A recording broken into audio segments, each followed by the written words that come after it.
As previously we have discussed the 4 causes of secondary glaucomas. Now we will discuss the next 3 causes, okay?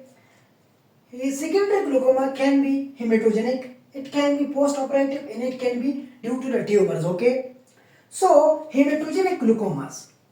The glaucoma which is caused by the accumulation of the blood in the anterior chamber and posterior chamber will elevate the intraocular pressure called hematogenic glaucoma, okay? So when there is the accumulation of blood in the posterior chamber, for example due to the vitreous hemorrhage, okay, and ultimately this blood will come to the interior chamber, okay, and we may have the fresh blood in the interior chamber, and this fresh blood in the interior chamber is called hyphema. So due to the accumulation of the blood in the interior or posterior chamber will elevate the IOP called hematogenic glaucoma. How the blood can cause hematogenic glaucoma? How? For this we have 3 types of hematogenic glaucomas. We may have red cell glaucoma, hemolytic glaucoma, and ghost cell glaucomas. In the red cell glaucoma, what will happen? The fresh RBCs. These RBCs will come and they will accumulate and they will block the perforations of trabecular meshwork. Okay, so the fresh RBCs will come and will accumulate and will block the trabecular meshwork. Okay, this is which will ultimately elevate the intraocular pressure. This is called red cell glaucoma. Now we can have hemolytic glaucoma. Okay, this RBC can be engulfed by the macrophage, okay, and these RBCs, when they are engulfed by the macrophages will break down these RBCs, and these macrophages with the lysed blood cells, they can stuck in the perforations, okay. These macrophages with the light blood RBCs can stuck in the perforations of trabecular meshwork and can elevate the intraocular pressure. This is called hemolytic glaucoma, as the macrophages has break down the RBCs, okay. Now we can have ghost cell glaucoma. What is ghost cell glaucoma? Is the vitreous hemorrhage, okay. In the vitreous hemorrhage there is the accumulation of blood in the vitreous humor, okay. So after a week or 2, these RBCs can lose their hemoglobin, okay. Their hemoglobin, after a week or 2, these RBCs can lose their hemoglobin, and these cells become khaki colored cells, okay, khaki colored cells. These deficient hemoglobin RBCs, khaki colored cells, can migrate into the interior chamber, okay. They can come into the interior chamber and will block the trabecular meshwork. So these khaki colored cells, these look like ghost cells. That's why this is called, the glaucoma is caused by these cells. This is called ghost cell glaucoma, okay. So this was about the hematogenic glaucoma. It can be red cell glaucoma, hemolytic glaucoma, or ghost cell glaucoma. The clinical features are the IOP will be elevated, okay. We will have elevated IOP. We may have conjunctival redness, okay. We may have conjunctival redness due to increased intraocular pressure, and there will be the clear blood in the eye, okay. We will have the clear blood in the interior chamber. So there will be the blood in the interior chamber, okay. And we may have the history of trauma, okay. We may have the history of trauma, as trauma can cause a hyphema, okay, and as well as the vitreous hemorrhage if it is severe, okay. So these are the clinical features of the hematogenic glaucoma. Now how can we diagnose the condition? The condition can be diagnosed from the appearance, okay, from the clinical picture and from the history, okay. Now the treatment is the strict bed rest, okay. We will advise the patient strict bed rest, plus we will prescribe the patient anti-glaucomic therapy, and we can also do paracentesis of the interior chamber. Paracentesis means we will remove the blood from the interior chamber with the help of syringe, okay, or can through other procedure. So the removing of blood from the interior chamber is called paracentesis. Wash out of the blood. When we wash out the interior chamber from the blood, this is called paracentesis of the interior chamber. Okay, so we can do paracentesis. Okay, paracentesis of the interior chamber. So this was about the hematogenic glaucoma. Now, after some operations, we may develop glaucoma. Okay, this is called post-operative glaucomas. For example, we can develop these types of glaucomas in cataract surgeries and glaucoma surgeries, such as trabeculectomy. So what is the mechanism, what is the pathogenesis of the development of glaucoma in cataract surgeries? As I have told you before in the previous lecture that what are the complications of the cataract surgery, but now I will give you an overview. Okay, cataract surgery, it can cause an open angle or closed angle secondary glaucomas. How? But remember, before proceeding, remember that the hematogenic glaucomas, they are open angle secondary glaucomas. Okay, there is no occlusion of the interior chamber angle. Okay, only there is the deposition of these different types of cells. Okay, so the pathogenesis of the development of the glaucoma in the cataract surgery is that during cataract surgery, we are removing the lens. Okay, so there can be the remaining of the lens, and this retained lens matter, okay, we are removing most of the lens matter, but there can be the remaining of the lens, and this remained lens matter, like the blood and like the pigmentary glaucoma, can deposit in this trabecular meshwork, okay, and will elevate the intraocular pressure. Okay. Secondly, the second mechanism by which the cataract surgeries can cause glaucoma is that as we are removing the lens in extracapsular cataract extraction. Okay, so we are keeping the capsular bag intact. We are removing the lens, but we are keeping the capsular bag intact. Okay, this is the extracapsular cataract extraction. But this capsular bag can rupture. Okay, this capsular bag can rupture. When they rupture, okay, when this capsular bag rupture, the vitreous humor can prolapse anteriorly and can block this pupillary area, as well as this vitreous humor. This can come and can block directly the trabecular meshwork. So the vitreous humor can cause two types of secondary glaucomas. By blocking the pupillary outlet, the aqueous humor will accumulate in the posterior chamber, and this accumulation of the aqueous humor will push the iris interiorly, like in most of the other glaucomas, and will cause the iris bombay and will block the interior chamber angle. So this mechanism of the vitreous humor, this is an open and closed angle secondary glaucomas caused by the vitreous prolapse, and the vitreous can directly come and can deposit like the retained lens matter in this trabecular meshwork and can block the perforations and can cause an open angle secondary glaucomas. Okay, so the cataract surgery can cause two types of glaucomas: by the deposition of the retained lens matter and by the directly deposition of the vitreous humor, okay, in the perforations of the trabecular meshwork, is causing an open angle secondary glaucomas. But this prolapse can also cause the pupillary block and the accumulation of the aqueous humor and can push the iris and can cause a closed angle secondary glaucoma. Okay. So these are the pathogenesis in the cataract surgery, that how the glaucoma develops. Now, what are the clinical features with the cataract surgery glaucoma? The clinical features are, as there will be the IOP will be elevated. Okay, we will have elevated IOP. We may have conjunctival redness. Okay, and the patient will give us a history. Okay, so the patient will give us a history of the operation, and we may have the visible scars, okay, on the cornea, as in the glaucoma surgery. In the cataract and glaucoma surgery, we may have the scar. Okay, so we may have the visible scars. So IOP will be elevated, there may be conjunctival redness. We can estimate the condition from history and scar, okay?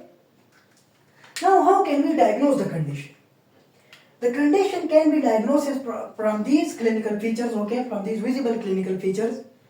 And we can also analyze the interior chamber angle through gonio lens, which is called gonioscopy. So we can do gonioscopy, and we can also measure the intraocular pressure with tonometer, called tonometry. So we can do tonometry. So tonometry, gonioscopy, history and scarring. These all will give us the clue that it is the glaucoma caused by the cataract surgery, okay? Now the treatment. How can we treat the condition? The treatment is, first of all, we will indicate topical anti-glaucomic therapy, okay?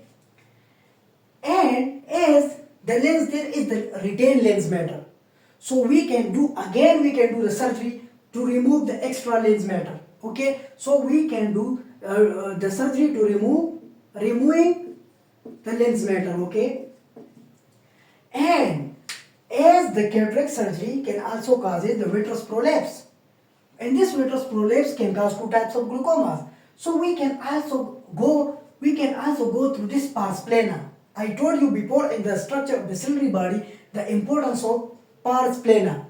In pars plana, which is 3.4 to 4 millimeter from the limbus, we can enter into this posterior chamber, okay, and we will remove the interior prolapse extra aqueous humor. This is called pars plana vitrectomy, okay? So we can do pars plana vitrectomy. Pars plana vitrectomy, okay? So the treatment options for the cataract surgery glaucomas: anti-glaucomic therapy, removal of the retained lens matter, and pars plana vitrectomy, okay? Now, post-operative glaucoma can be caused by the surgeries. For example, glaucoma surgeries, trabeculectomy. Trabeculectomy causes a serious type of glaucoma, which is called malignant or ciliary block glaucoma. How the glaucoma develops? The glaucoma is developing in the ciliary block glaucoma. The glaucoma is developing, for example, this is the lens, okay? This is the lens. We have the zonular fibers. Which are keeping the lens intact, and we have the ciliary processes. The ciliary processes which are for the production of the aqueous humor. The pathogenesis of the glaucoma caused by the trabeculectomy is that there is some kind of ciliary block. What it means by? It means that there is the ciliary block, which in some kind of mechanism it directs the aqueous humor to flow like in this pathway, okay? So it blocks the moving of the aqueous humor to the interior chamber and through the pupil. It directs the fluid, this ciliary block directs the fluid to move and to go into the posterior, into the aqueous humor, okay, into the vitreous humor, sorry. And this vitreous humor, ultimately the accumulation of the aqueous humor in this vitreous humor, what will happen? This vitreous humor will be pushed forward, okay? Now the vitreous humor is pushed forward because of the accumulation of the aqueous humor due to the ciliary block. There will be the accumulation of aqueous humor which will push the vitreous humor interiorly. And this pushing of the vitreous humor interiorly, it will also push the lens, okay? It will also push the lens interiorly, and there can be some prolapse of the vitreous humor itself, okay? Vitreous humor itself into this pupillary outlet. And by these both mechanisms, by pushing directly the vitreous humor in the lens, it will cause pupillary block, and hence there will be the accumulation of the aqueous humor and will block the interior chamber angle, okay? The interior chamber angle, as the iris will be pushed into the interior chamber and will block the interior chamber angle, okay? Okay, so this is the pathogenesis of the development of glaucoma and trabeculectomy. They are saying that it is a rare but serious complications of trabeculectomy. Okay. Now, how will the patient present to us with the development of glaucoma in trabeculectomy? It can present to us like in the cataract surgery glaucoma. It can present to us with the increased IUP. We may have conjunctival redness, history and scarring. Okay, we can diagnose the condition from these clinical features as well as we can do tonometry. Okay, to evaluate the intraocular pressure, and we can also do gonioscopy to rule out other conditions of glaucoma. Okay. Now, how can we treat the condition? How can we treat the condition? Remember, it is a serious complication of the trabeculectomy. So the treatment is also aggressive. Okay, the treatment is aggressive. We can start from the anti-glaucomic therapy, topical anti-glaucomic therapy. Okay, and we can indicate systemic therapy. For example, as in the ocular emergency stage 3 of the primary angle closure glaucoma, we indicate systemic acetazolamide. We can also indicate systemic acetazolamide in this condition. Okay, so topical therapy, it can be followed by a systemic therapy such as acetazolamide, dorzolamide.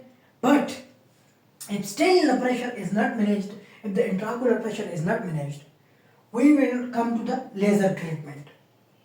In the laser treatment, we are destroying these ciliary processes. Okay, in order to drop out the pressure, we are destroying these ciliary processes with diode laser cycloablation. Okay, and we can also do directly, we can apply the argon laser directly. Argon laser can be applied to this prolapsed vitreous humor, which will disrupt this vitreous humor and will open the space for the aqueous humor to be drained from this pupillary outlet. Okay, so we can destroy the laser treatment can directly be destroy these ciliary processes, or we apply laser directly to the vitreous to the prolapsed vitreous humor.